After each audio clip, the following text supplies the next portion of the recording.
जय जगन्नाथ सब बेले देह खराब होची कि डाक्तर पाखु गले जेते औषध खाइले भी देह भल होनी बार बार डाक्तरखाना को जीवाकू पड़ुची। निवेदन करी जगन्नाथ महाप्रभुंकर अपूर्व कृपा प्रत्येक दिन जिते बड़े आपण माने शଯ୍ୟା त्याग करुछंती सोईकिरी उठुचंती से सेजरे बसिकिरी तीनोटी श्लोक गाइबे। गोटे पद है ओम अच्युताय नमः, ओम अनंताय नमः, ओम गोविंदाय नमः।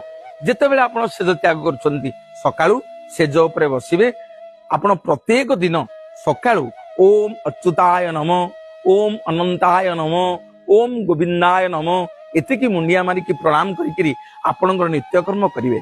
देखिबे प्रत्येक दिन करंतु आस्ते आस्ते आस्ते आस्ते आपणक शरीररू रोग व्याधि सब दूर हबो, मेडिसिन खाइबा कमिबो, डाक्तर पाखक जीवा आस्ते आस्ते आस्ते आस्ते कमिबो।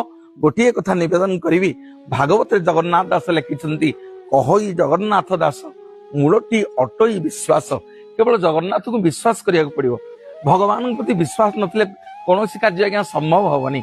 पुणी आउ थे कहबी आपण मानकू ओम अच्युताय नमः, ओम अनंताय नमः, ओम गोविंदाय नमः। ये तीनोटी पद को प्रत्येक दिन शଯ୍ୟା त्याग कला बेले सेजरे बसिकी ओम अच्युताय नमः, ओम अनंताय नमः, ओम गोविंदाय नमः करी आपण माने आपणकर नित्यकर्म आरंभ करंतु। देखिए